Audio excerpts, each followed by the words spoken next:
Hello friends, नमस्कार। फिर स्वागत है आपका जीएस एग्जाम सॉल्यूशन के यूट्यूब चैनल पे। दोस्तों, आज की इस वीडियो में हम इकोनॉमी से क्वेश्चन को कवर करेंगे जो आपके सभी एग्जामों के लिए इंपॉर्टेंट होगा, खासकर आपके एसएससी, एमटीएस, सीजीएल और सीएचएसएल के लिए। तो देखिए, आज के पहले प्रश्न को आपके स्क्रीन पे दिखाया जा रहा है, बहुत ही इंपॉर्टेंट है। इसमें 25 क्वेश्चन कराए जाएंगे और सभी इंपॉर्टेंट और सिलेक्टेड हैं, ठीक है। और प्रीवियस ईयर के प्रश्न भी इसमें कुछ सम्मिलित किए गए हैं। तो आप किसी भी एग्जाम की तैयारी करें, वनडे एग्जाम के लिए, तो यह जो आपका सीरीज जो चल रहा है बहुत इंपॉर्टेंट होगा।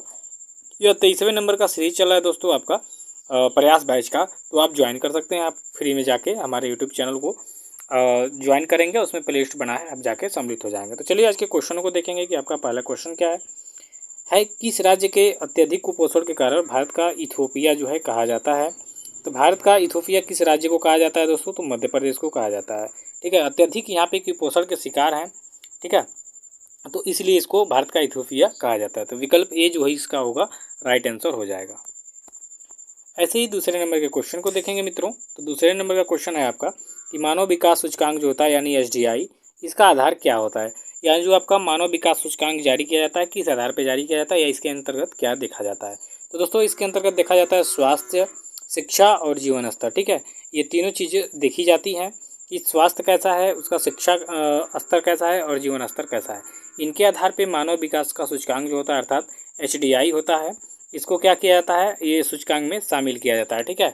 कि किस देश का जो स्वास्थ्य स्तर है, शिक्षा स्तर है और जीवन स्तर है कैसा है, ठीक है। इसके आधार पे एसडीआई क्या करता है, देश का श्रेणी इस पे करता है, ठीक है। तो आप लोग देखे होंगे मानव विकास सूचकांक में देशों की संख्या कैसी रहती है, इनकी स्थिति कैसी रहती है, ठीक है। तो इसका आधार यही है, तीन चीज, स्वास्थ्य, शिक्षा और जीवन स्तर। तीसरे नंबर क्वेश्चन है कि भारतीय अर्थव्यवस्था जो है कैसी है।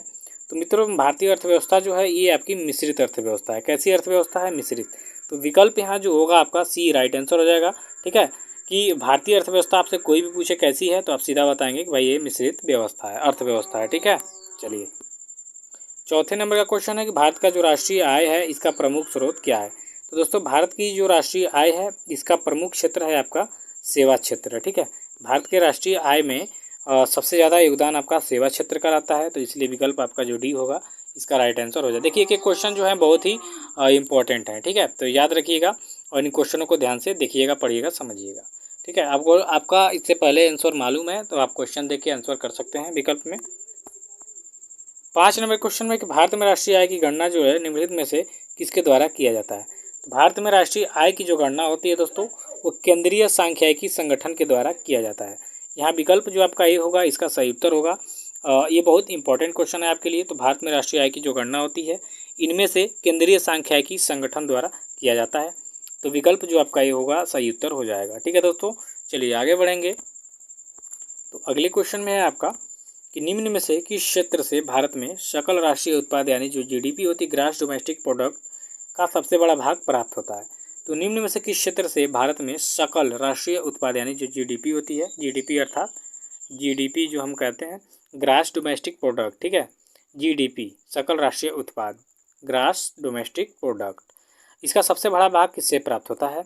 तो अभी ऊपर आपने देखा सेवा क्षेत्र से, तो सेवा क्षेत्र से ज़्यादा भारत को सकल राष्ट्रीय आय का एक बड़ा भाग प्राप्त होता है, ठीक है। भारत के सकल राष्ट्रीय उत्पाद का सबसे बड़ा भाग जीडीपी सेवा क्षेत्र से प्राप्त होता है। 7 नंबर का क्वेश्चन है कि हवाला क्या होता है। देखिए, अर्थव्यवस्था में एक शब्द आता है हवाला, इसका क्या तात्पर्य होता है। तो हवाला का तात्पर्य होता है विदेशी मुद्रा का अवैध कारोबार, ठीक है। तो विदेशी मुद्रा का अवैध कारोबार को हवाला के नाम से जाना जाता है भारत में। तो हवाला एक शब्द है अर्थव्यवस्था में जिसका अर्थ होता है विदेशी मुद्रा का अवैध कारोबार। तो विकल्प यहाँ जो सी होगा आपका सही उत्तर हो जाएगा। 8 नंबर के क्वेश्चन में कि किसी अर्थव्यवस्था में सामान्य मूल्य स्तर में निरंतर वृद्धि को क्या कहा जाता है। तो दोस्तों, किसी अर्थव्यवस्था में सामान्य मूल्य स्तर में निरंतर वृद्धि को जो है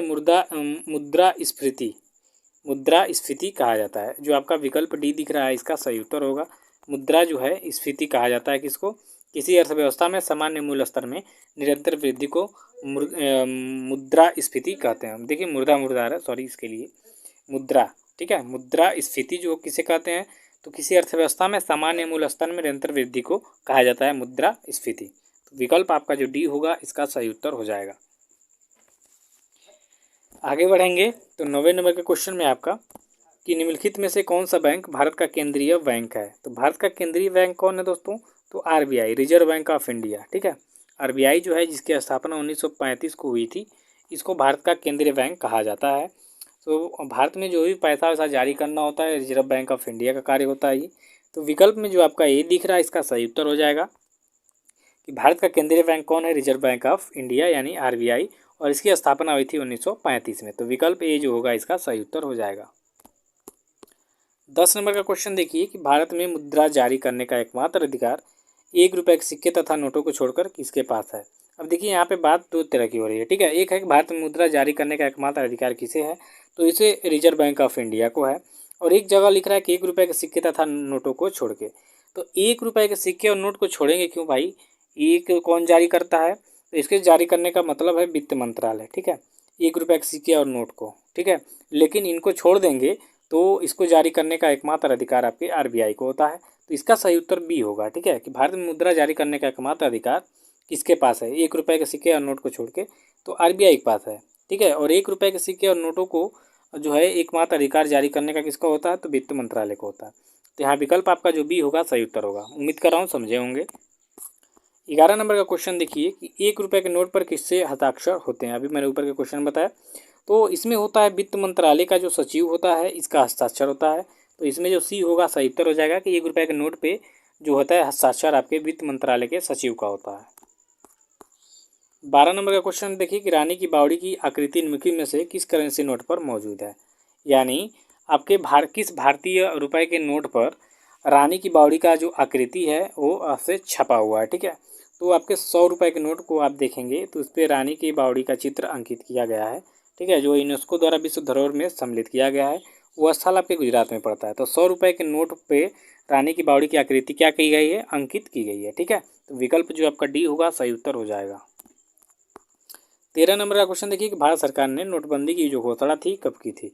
तो भारत सरकार द्वारा नोटबंदी की जो इससे पहले कुछ समय पहले हुई थी, कब की थी, तो 8 नवंबर 2016 को भारत सरकार द्वारा नोटबंदी जारी किया गया था। ठीक है, तो विकल्प ए इसका क्या हो जाएगा, सही उत्तर हो जाएगा। ठीक है, चलिए नेक्स्ट क्वेश्चन देखेंगे दोस्तों 14 नंबर का कि पहली औद्योगिक क्रांति जो है किस देश से हुई थी।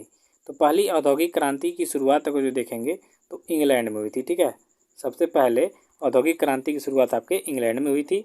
तो विकल्प इसका जो बी होगा सही उत्तर हो जाएगा कि पहली औद्योगिक क्रांति जो है इंग्लैंड से शुरू हुई थी। 15 नंबर क्वेश्चन देखिए कि बोकारो स्टील प्लांट जो है किस देश के सहयोग से स्थापित किया गया है। तो मित्रों बोकारो स्टील प्लांट जो है यह रूस देश के सहयोग से भारत में स्थापित किया गया है। तो इसका सही उत्तर होगा विकल्प सी कि बोकारो स्टील प्लांट जो है रूस के सहयोग से स्थापित किया गया है। 16 नंबर के क्वेश्चन को देखिए कि भारत में हरित क्रांति का सर्वाधिक प्रभाव किस फसल पर पड़ा है। तो भारत में हरित क्रांति का सर्वाधिक प्रभाव जो है वह गेहूं के फसल पर पड़ा हुआ है। ठीक है, तो इसका सही उत्तर हो जाएगा गेहूं। विकल्प में आपका जो डी दिख रहा है यह विकल्प आपका सही होगा कि भारत में हरित क्रांति का सर्वाधिक प्रभाव जो है गेहूं के फसल पे पड़ा है। तो विकल्प इसका डी होगा राइट आंसर। 17 नंबर के क्वेश्चन में कि किसान क्रेडिट कार्ड योजना जो है किस वर्ष शुरू की गई थी। तो दोस्तों किसान क्रेडिट कार्ड योजना की अगर जो शुरुआत देखेंगे तो यह की गई थी 1998 में। ठीक है, तो विकल्प जो आपका ये होगा इसका सही उत्तर हो जाएगा कि किसान क्रेडिट कार्ड योजना की शुरुआत हुई थी 1998 में। अगला क्वेश्चन है आपका 18 नंबर का कि भारत में सामान और सेवा जीएसटी जो कर है आपका कब शुरू किया गया था। तो भारत में सामान और सेवा कर यानी जीएसटी गुड सर्विस टैक्स जो है इसकी शुरुआत हुई थी 1 जुलाई 2017 को। तो विकल्प में जो आपका बी विकल्प होगा इसका सही उत्तर हो जाएगा कि भारत में सामान और सेवा कर जो है जीएसटी यानी गुड्स सर्विस टैक्स जो है इसकी शुरुआत हुई थी 1 जुलाई 2017 को और सबसे पहले फ्रांस में शुरू हुआ था। 19 नंबर का क्वेश्चन है कि सामान और सेवा कर जो जीएसटी होता है लागू करने वाला पहला देश कौन था। अभी मैंने ऊपर बताया कि इसका जो लागू करने वाला यहाँ फ्रांस होगा। ठीक है, तो फ्रांस में सबसे पहले आपका जीएसटी लागू किया गया था। ठीक है, तो विकल्प जो आपका सी होगा राइट आंसर हो जाएगा। ठीक, ये विकल्प में आप सी में फ्रांस कर लीजिएगा। ठीक है, चलिए 20 नंबर का क्वेश्चन देखिए दोस्तों। तो 20 नंबर क्वेश्चन में कि प्रथम पंचवर्षीय योजना में किस क्षेत्र को प्रमुखता दी गई थी। तो प्रथम पंचवर्षीय योजना में जो है आपके कृषि क्षेत्र को ज़्यादा ही बढ़ावा दिया गया था। तो इसलिए विकल्प जो आपका डी होगा सही उत्तर हो जाएगा। 21 नंबर का क्वेश्चन है दोस्तों कि प्रथम पंचवर्षीय योजना विकास के किस मॉडल पर आधारित था।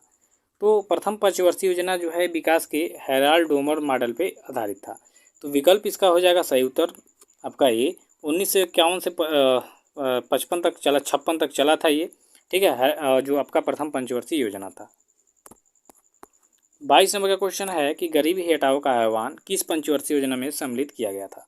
तो गरीबी हटाओ का जो नारा दिया गया था यह आह्वान वो आपके 5वीं पंचवर्षीय योजना में किया गया था। तो विकल्प दोस्तों इसका जो बी होगा सही उत्तर हो जाएगा। 23 नंबर का क्वेश्चन देखिए कि 8वीं पंचवर्षीय योजना की अवधि काल क्या थी। तो 8वीं पंचवर्षीय योजना जो है 1992 से 97 तक चली थी। तो इसका राइट आंसर होगा आपका विकल्प सी कि 8वीं पंचवर्षीय योजना की अवधि थी 1992 से 97 तक। 24 नंबर का क्वेश्चन देखिए कि 10वीं पंचवर्षीय योजना का समय अवधि क्या था। तो 10वीं पंचवर्षीय योजना जो आपका 2002 से 2007 तक चली थी। तो इसका विकल्प आपका जो डी होगा राइट आंसर होगा। 10वीं पंचवर्षीय योजना 2002 से 2007 तक चली थी।